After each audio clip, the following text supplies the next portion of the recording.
Glory, haleluya. Puji nama Tuhan. Dan kita selalu semangat dan kita selalu bersukacita pada waktu yang indah ini. Haleluya. Sebab Tuhan menyediakan waktu bagi kita di saat yang tertentu. Pada waktu yang tepat yang diberikan bagi kita untuk menyembah Dia di dalam roh dan kebenaran. Haleluya.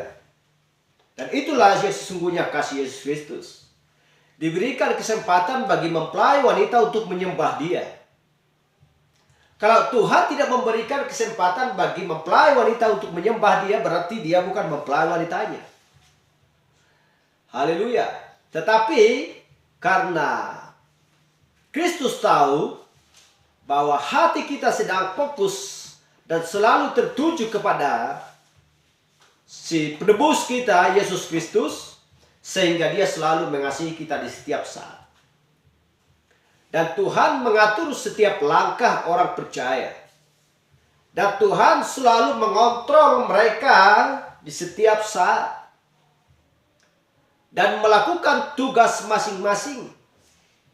Baik secara jasmani untuk mencari nafkah. Ya. Baik mencari kebutuhan rohani. Tuhan sediakan semuanya bagi setiap orang yang takut akan Dia. Dan Tuhan pastikan itu. Karena itu adalah sesuatu hukum yang harus dilaksanakan Tuhan. Haleluya. Tidak bisa tidak. Dan seperti itulah semuanya mempelai wanita yang sedang berada di muka bumi ini. Untuk melaksanakan tugas masing-masing sesuai dengan kehendak Allah. Jadi kita melihat ya setiap pola pemikiran kita, setiap perjalanan kita, dan kita melihat Alkitab. Karena Alkitab adalah pondasi. Alkitab adalah awal dan akhir. Dari A sampai Z. Tuhan sempurnakan semuanya dari kitab Kejadian sampai Wahyu. Tidak ada yang kurang di sini dan tidak ada yang lebih. Haleluya. Jadi kalau orang tidak tahu bahwa kehidupannya sehari-hari tidak bisa disesuaikan dengan firman Tuhan, maka dia bukanlah seorang Kristen yang sejati.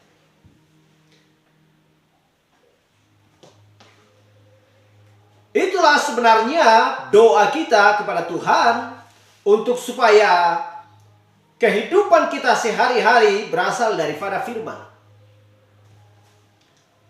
Karena setiap pekerjaan kita hari-hari, kita tahu apa yang sudah kita kerjakan.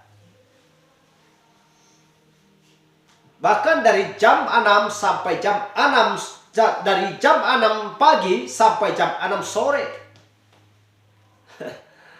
Kembali lagi sampai jam 6 pagi. Haleluya. Jadi kita melihat setiap langkah. Apa yang harus kita kerjakan dan apa yang sudah kita kerjakan. Disusunlah dengan rapi seperti menyusun ketujuh anak tangga tersebut. Dari iman sampai kasih akan saudara-saudara. Sehingga kasih Kristus pun memeteraikan mempelai wanitanya dengan kasih. Karena Kristus sendiri adalah kasih. Haleluya. Karena kita tidak bisa memancarkan sinar daripada hidup kita sendiri selain daripada sinar yang berasal daripada Kristus.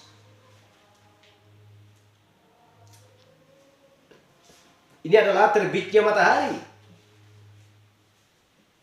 Haleluya. Jadi kalau mempelai wanita tidak tahu apakah itu ini adalah terbitnya matahari,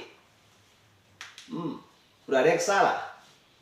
Tetapi setiap orang yang menerima pesan pada akhir zaman ini dan mengaku seorang nabi adalah seorang utusan yang diutus Kristus untuk membawakan pesan kepada kita, kita mendengar, menerima, dan mau bertindak, kita sudah bisa pastikan bahwa kita adalah orang pilihan niat Kristus sebelum dasar dunia ada. Haleluya. Karena kalau anggur pokoknya, ya, buahnya pun pasti anggur yang dihasilkan oleh rantingnya. Haleluya. Dan semuanya itu tidak bisa dipisahkan.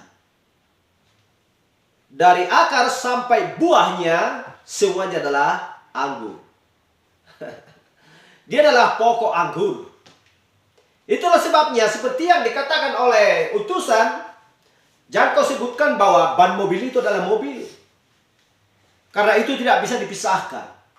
Kalau memang dipisahkan, ya, ada yang memiliki ban, ada yang memiliki setirnya, ada yang memiliki sticknya, ada yang memiliki baknya dan lain sebagainya, dan kursinya, mesinnya dipisah-pisahkan. Pokoknya aku sudah punya bannya. Ini sudah cukup. Aku pokoknya sudah punya sticknya, itu sudah cukup. Aku udah punya mesinnya, itu sudah cukup. Akhir zaman bukan seperti itu. Karena zaman ini bukannya seperti zaman seorang wanita yang sedang menjamah jubah Yesus Kristus sehingga penyakitnya pun sembuh.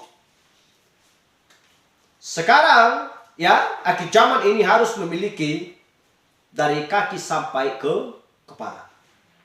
Seluruhnya tubuh Yesus Kristus harus dimiliki. Bukan hanya sekedar hanya memegang tangannya, kakinya, jubahnya, bukan seperti itu. Haleluya.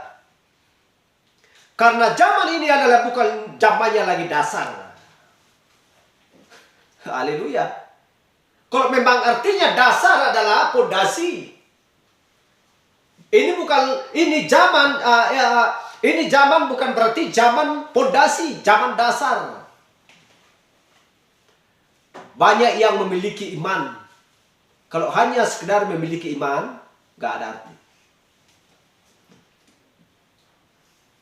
Kalau tidak dimiliki kesalehan, ya, pengetahuan akan firman Tuhan, kebajikan, ya, kasih ke saudara-saudara, ketujuh anak tangga tersebut seperti piramid tersusun dengan rapi, itu tidak akan sampai ke perjalanan. Sekalipun kadang-kadang kita tidak melakukannya, namun kita sudah melakukannya. Sama seperti para undang-undang, ya, seperti yang saya katakan minggu kemarin. Kalau orang tidak tahu bahwa ada undang-undang, orang mencuri ditangkap dan dipenjarakan, dijatuhkan hukuman, ya. Sekalipun mereka tidak tahu, kalau memang mereka tidak pernah mencuri, itu sudah melakukan. Lebih luar biasa lagi daripada orang yang sudah mengetahui. Haleluya. Orang yang sudah mengetahui, oh, katanya tidak boleh mencuri. Kalau saya mencuri nanti akan ditangkap dan dijatuhkan hukuman, dipenjarakan. Karena mereka sudah tahu. Bagaimana orang yang tidak tahu, yang belum tahu, padahal dia sudah melakukannya, berarti dia lebih unggul. Haleluya.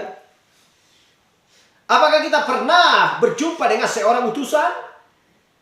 Pernahkah kita berbicara dengan dia? Tidak pernah.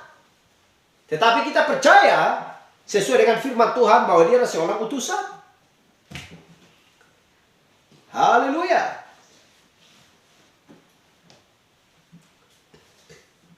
Itulah nomor satu. Sebelum tahu sudah melakukan terlebih dahulu. Sama seperti Ribka mengambil keputusan dan dia tidak pernah berjumpa dengan Ishak, tetapi dia sudah mengambil keputusan bahwa dia akan ikut Eliezer. Ribka. Haleluya. Dan dia sudah pastikan bahwa dia akan bertemu seorang Ishak, seorang tuannya yang benar-benar takut akan Tuhan. Haleluya. Dia nggak pernah terlintas di dalam pikirannya. Oh, bagaimana mungkin nanti ya? Aku nggak kenal ke orangnya. Apakah dia buta? Ya? Apakah dia cacat? Apakah dia miskin? Dia nggak pernah terlintas, ya? Nggak pernah terlintas seperti itu dalam pikirannya. Pokoknya dia sudah mengambil keputusan. Aku ikut. Haleluya. Sama seperti Ruth juga. Dia mengambil keputusan dengan Naomi. Aku akan ikut. Karena sudah ada di dalam pikirannya sebelum dasar dunia ada. Tuhan sudah tempatkan benih di dalam dia. Bahwa dia akan bertemu dengan Boaz. Haleluya. Amen. Haleluya. Tanpa ada yang mengajari. Tanpa ada yang memberitahukan. Orang Ruth aja nggak tahu itu si Boaz orang kaya, nggak tahu itu, nggak kenal kok. Orang si Ruth pun ada di Moab, ya. Haleluya. Tetapi Tuhan sudah tempatkan benih di dalam palungannya, di dalam pikirnya. Bahwa dia adalah seorang kekasih yang sangat dikasihi oleh Boaz. Mempelai wanita adalah seorang kekasih yang dikasihi oleh Yesus Kristus. Pejuang yang benar-benar di akhir zaman ini. Untuk siap dikucilkan. Dan siap diolok-olok dan lain sebagainya. Haleluya. Apapun masalah, apapun tantangan, karena kita tahu bahwa kita sedang berjalan di padang gurun untuk menuju kepada kesempurnaan. Karena tidak ada seorang pun yang menjadi sosok seorang manusia sempurna kalau tidak disempurnakan oleh Tuhan di tempat di padang gurun. Karena tidak ada seorang pun, karena tidak ada seorang pun murid yang bisa lolos.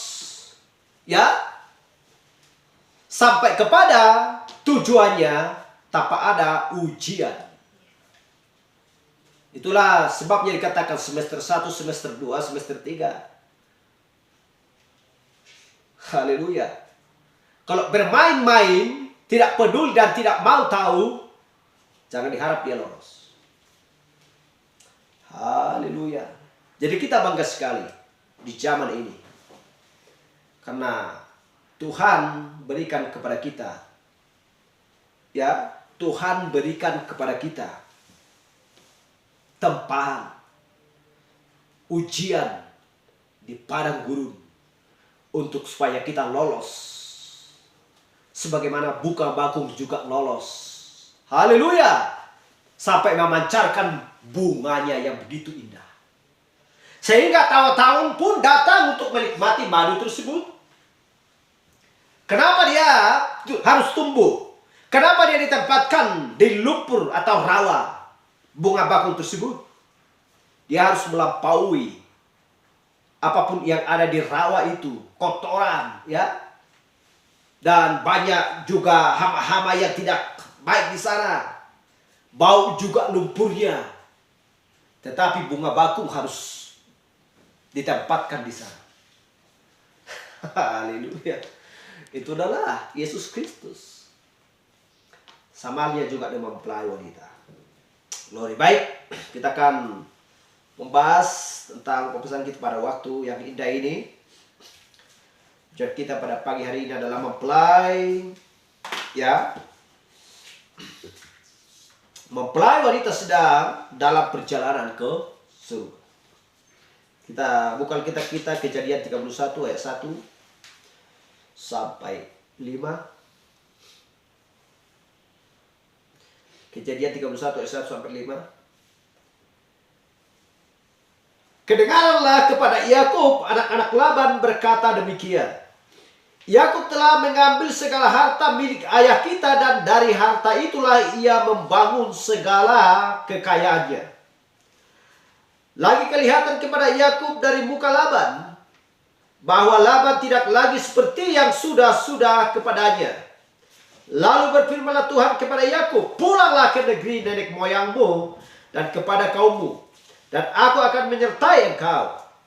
Ayat 4. Sesudah itu Yakub menyuruh memanggil Rahel dan Lea untuk datang ke padang, ke tempat kambing dombanya. Ayat 5. Lalu ia berkata kepada mereka, telah kulihat dari muka ayahmu bahwa ia tidak lagi seperti yang sudah-sudah kepadaku, tetapi Allah ayahku menyertai aku. Kita berdoa. Bapa kami terkasih dalam surga, kami bersyukur Tuhan oleh karena Engkau menerbitkan terang pada zaman ini sebagaimana terang di waktu senja Tuhan. Engkau mengumpulkan kami untuk menikmati daging segar yang Kau sajikan bagi kami Tuhan, makanan pada musimnya. Terima kasih Bapa di surga, kami tahu Tuhan apa yang harus kami lakukan di zaman ini Tuhan, sesuai dengan perintah-Mu, sesuai dengan pesan-Mu Tuhan bagi kami. Terima kasih Tuhan Yesus, Engkau mengurapi kami, Engkau memberkati kami Tuhan. Biarlah Engkau selalu memberikan kepada kami pengertian lebih lagi akan firman-Mu. Terima kasih Bapa. Kami akan melanjutkan Tuhan pembacaan firman-Mu. Biarlah Engkau mengurapi telinga kami menjadi telinga seorang murid yang baik. Terima kasih Bapa. Engkau berkati Tuhan juga saudara-saudara kami dimanapun mereka berada pada saat ini Tuhan. Satukan kami dalam kasih-Mu yang tidak bisa diputuskan oleh dunia ini. Dan Engkau memelihara kami Tuhan sampai pada akhir zaman, sampai pada hari penebusan-Mu Tuhan. Kami yakin dan percaya Tuhan bahwa kami akan sampai kepada tujuan kekekalan itu. Terima kasih Bapa di sorga, orang tua kami, adik kami semuanya Tuhan, yang kami kasihi Tuhan. Biarlah Engkau Tuhan membuka jalan bagi mereka, untuk supaya mereka Tuhan berada di dalam terang di waktu senja. Kami tahu bahwa ini adalah zaman. Sebentar lagi Tuhan Engkau akan datang untuk kedua kalinya, untuk menghakimi dunia ini dan membawa setiap orang percaya kepada-Mu Tuhan dan mau melakukan kehendak-Mu. Terima kasih Bapa, terima kasih Tuhan. Dan juga anakku yang sedang live juga dengan kami Tuhan. Kami akan percaya tidak ada seorang pun yang hilang daripada kami Tuhan. Di tengah-tengah rumah kami ini Tuhan, kawan kecil ini Tuhan, di mana Engkau berkata 2-3 orang berkumpul di dalam nama-Ku, maka Aku hadir di tengah-tengah-Mu. Terima kasih Bapak, kami berdoa di dalam nama Yesus Kristus. Haleluya. Amin. Amin. Silakan duduk.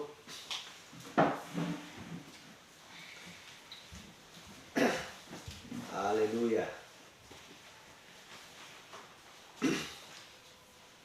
Dan kita melihat di Kejadian 31 ayat 1 ini. Kedengaranlah kepada Yakub anak-anak Laban berkata demikian. Yakub telah mengambil segala harta milik ayah kita, dan dari harta itulah ia membangun segala kekayaannya. Kalau kita sudah membaca ini, apakah ini benar? Atau apakah ini fakta atau hoax? Gak pernah kita lihat di dalam kitab ini bahwa kekayaan Laban ya dari dirinya sendiri. Lantas kenapa anak-anak Laban ini mengatakan demikian? Jadi kita melihat ya peristiwa sedang berlangsung ini sampai zaman ini. Kalau kita pergi ke pengadilan, sudah berlangsung di sana, ya, finalis contohnya antara hakim, jaksa, pendakwa dan saksi, dan bisa membalikkan fakta semena-mena mereka. Haleluya. Karena orang-orang sedang melihat bukti. Bukti ya, bukan berarti sumber. Lain bukti, lain sumber. Bisa saja sebuah barang dipindahkan, tetapi asal usulnya dan sumbernya tidak dicari. Haleluya. Dan kita mengerti dan tahu siapakah anak Laban ini. Dan siapakah membuat ya? Dan siapakah membuat si Laban ini bertambah sukses?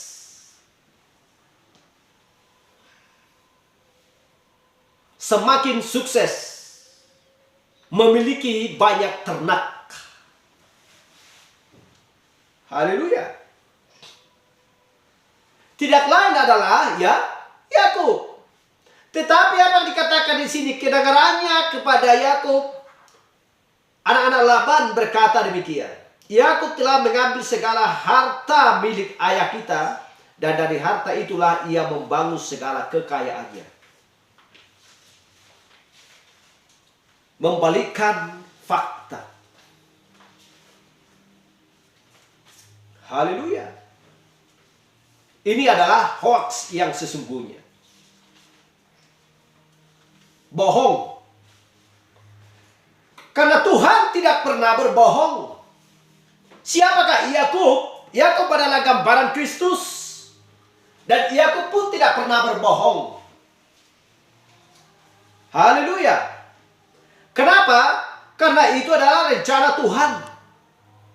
Sekalipun dikatakan bahwa Yakub adalah seorang penipu. Haleluya. Tetapi yang faktanya di sini adalah bukan Yakub memperkayakan dirinya, bukan Laban memperkayakan dirinya sendiri, melainkan Yakub. Berarti Yakublah yang membawa berkat kepada Laban.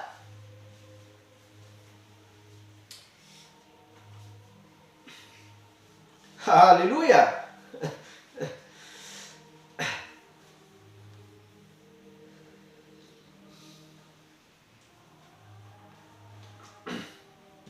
Jadi inilah yang perlu kita pahami di zaman ini. Ini yang perlu kita lihat. Ini bukan berarti baru. Ini adalah perjanjian lama.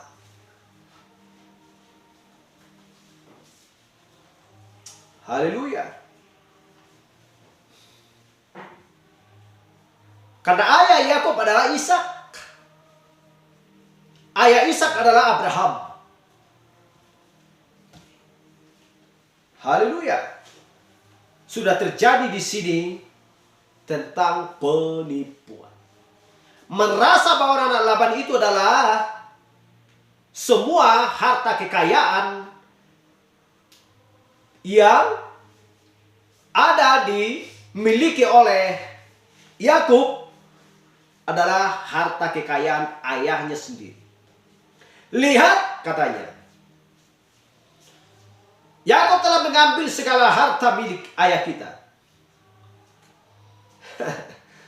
Haleluya.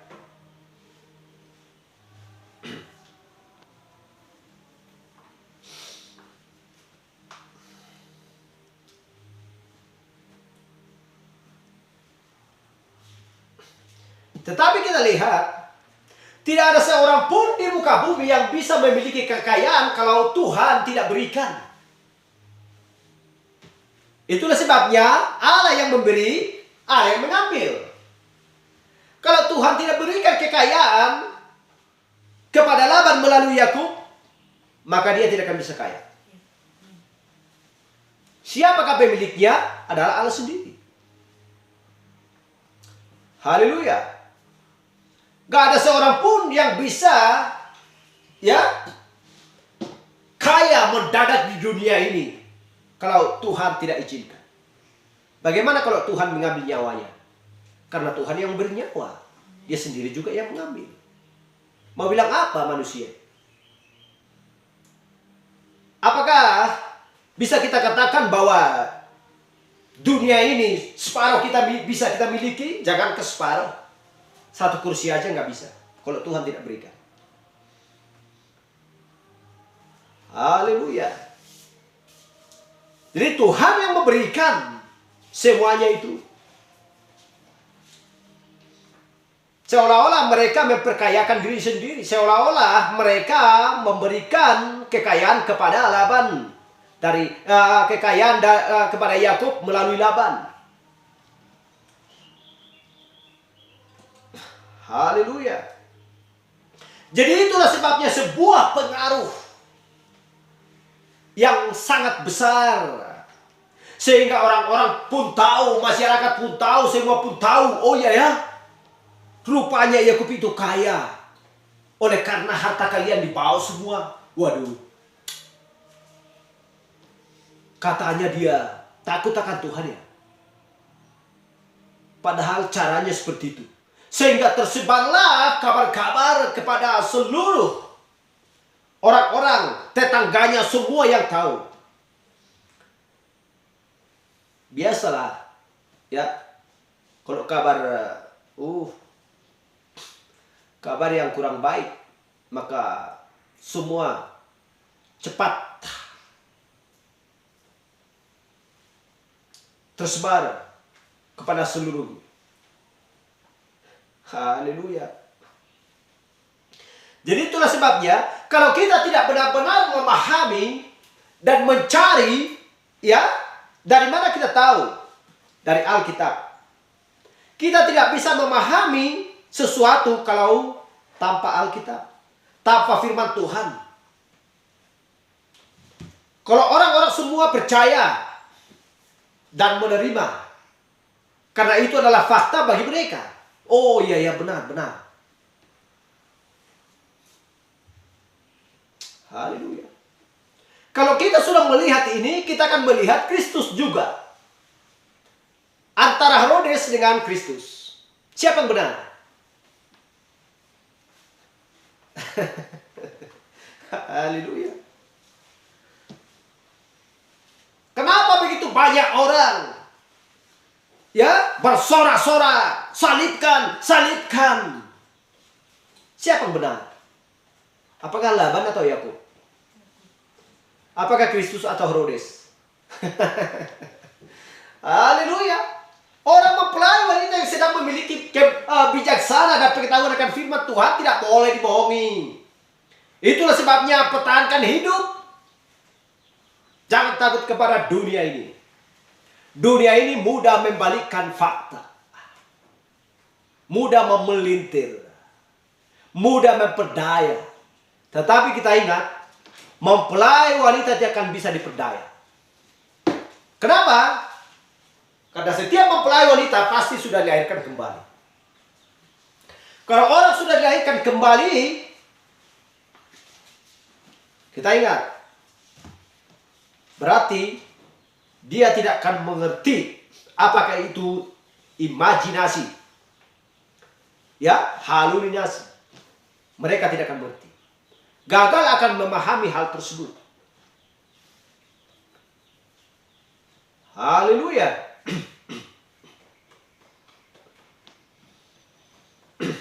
Apakah perbedaan imajinasi dengan halusinasi? Jadi itulah sebabnya dari zaman dulu sampai zaman ini itu sedang berlangsung, mempengaruhi orang-orang, bahkan terjadi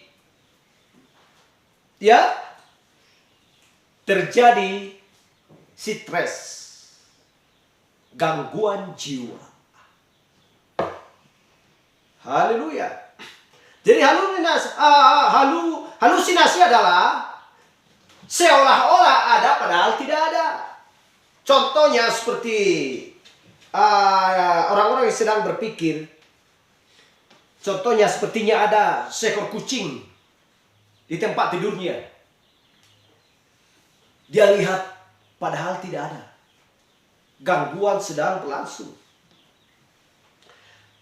Ya, karena itu adalah prinsip tentang objek, bayangan, dan sensasi yang timbul tanpa yang timbul artinya eksternal. Anak sekolah pasti tahu. Jadi individu mendengar suara ya tampoa, adanya rangsang akustik yang melihat, contohnya seperti yang saya katakan tadi, atau seekor kucing atau seekor anjing sepertinya ada di tempat tidurnya, padahal tidak ada. Haleluya. Jadi tanpa ada sesuatu yang dia lihat atau mencium bau racun, ya, tanpa adanya sesuatu yang merangsang indranya, penciumannya.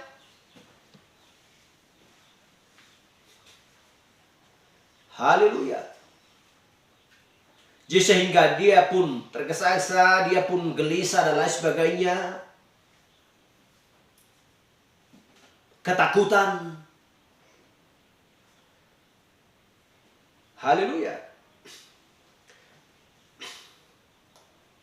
Karena halusinasi itu tidak akan bisa bercampur dengan imajinasi.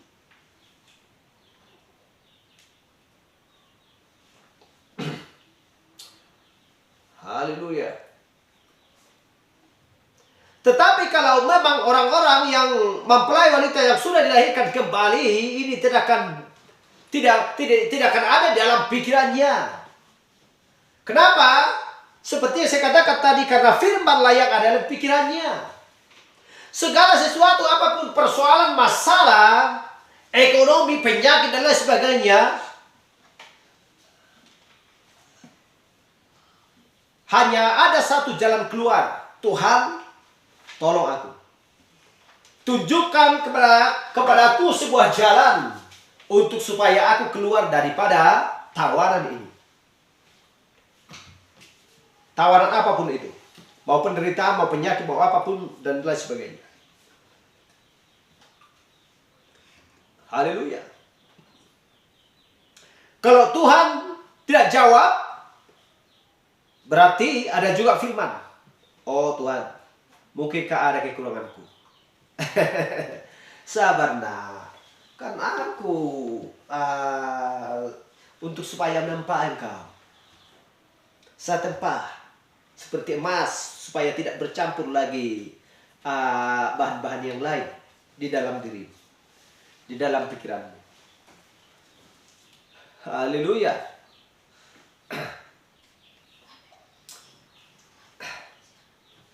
Udah baik kembali. Haleluya.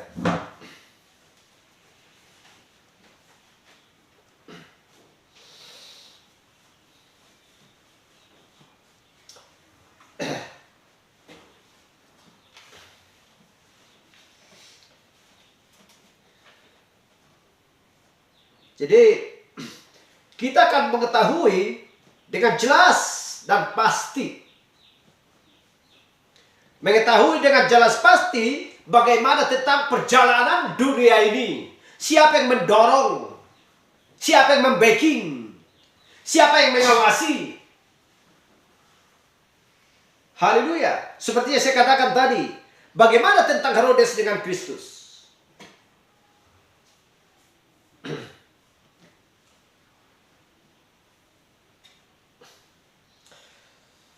Haleluya.